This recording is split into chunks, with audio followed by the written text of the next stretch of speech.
Have you ever imagined a place on Earth that does not welcome outsiders at all? A place where simply stepping too close can turn dangerous.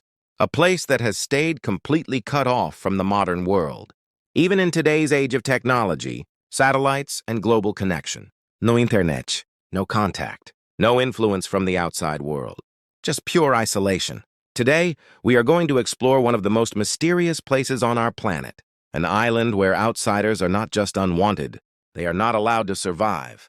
Before we go deeper into this story, I want you to imagine something for a second. What would happen if a civilization lived exactly the same way for thousands of years and refused to change? What if they saw the outside world not as progress, but as a threat?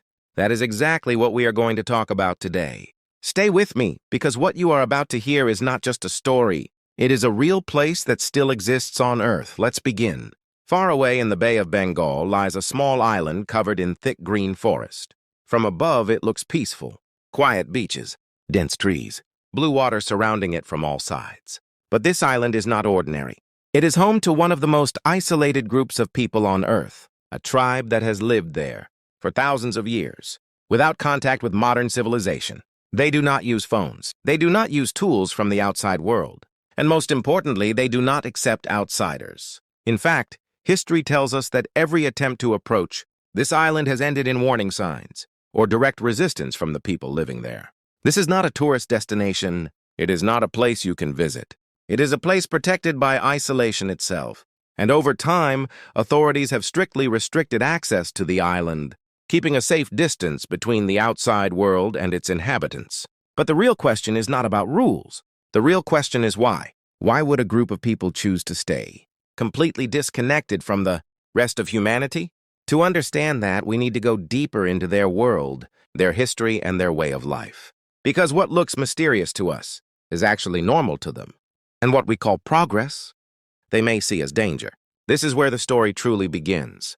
To understand this island, you have to forget everything you know about modern life. No cities, no technology, no global communication, just survival, nature, and tradition. The people living there are believed to be among the oldest surviving isolated communities in the world.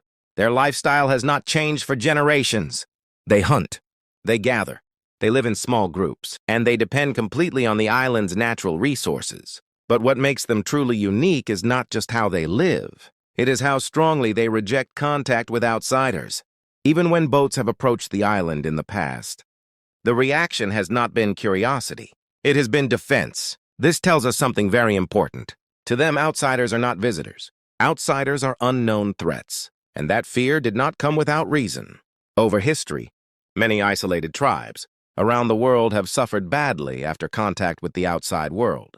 Diseases, disruption, and cultural loss have often followed first contact. So it is believed that this island's people learned one powerful rule over time.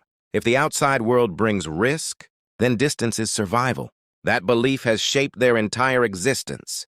And today, they remain one of the last communities on Earth that still lives completely outside modern influence. Now imagine this for a moment. While the rest of the world moves faster every day, building cities, technology, and artificial intelligence, there is a place that has chosen to stand still, not because they cannot move forward, but because they choose not to, and that decision makes this island one of the most mysterious and debated places on Earth. In the next part, we will go deeper into what happens when outsiders try to get close, and why this island is often described as one of the most dangerous places for visitors. For most people, this island is just a mystery on a map. But for those who have actually tried to get close, the experience is very real and often very dangerous. Over the years, there have been several attempts by outsiders to approach the island. Some were explorers. Some were fishermen who drifted too close by accident. And some were people trying to study or make contact with the tribe. But almost every time, the reaction was the same. They were not welcomed. From a distance, observers have reported seeing people on the shore holding bows, arrows, and other handmade weapons. They stand still, watching every movement near their land. And if someone moves closer, warnings are clear and immediate. This is not curiosity. This is protection. Because for the people living on this island, the ocean around them is not just water. It is a boundary between two completely different worlds. One thing is very important to understand here. This is not a story about violence for the sake of violence. It is about survival from their point of view. They do not know what the outside world is like today. They do not know about global society, governments, or modern technology. So in their reality, anything unknown is something to defend against. And that is why the island has remained untouched for so long. Not because it is impossible to reach, but because it is intentionally kept that way. Over time, even official authorities stepped in and made strict rules. No one is allowed to go too close. Not for tourism, not for exploration, not even out of curiosity. The goal is simple: protect both sides. Because history has shown that contact between isolated communities and the outside world often leads to irreversible change. And this island is one of the last places still standing in that original state. But the question remains, what happens if one day contact is forced or accidentally made? That brings us to the final part of the story. When we look at this island from the outside, it feels like a mystery waiting to be solved. We naturally want answers. We want to know who they are, how they live, what language they speak, what their world looks like from inside. But for them, the situation is completely different. They are not waiting to be discovered. They are trying to stay hidden. This creates a serious ethical question. Should the outside world ever try to make contact? Or should isolation be respected completely? Some experts believe contact could bring education, healthcare, and new opportunities. Others strongly warn that even small interaction could destroy their entire way of life. Because once isolation is broken, it cannot be undone.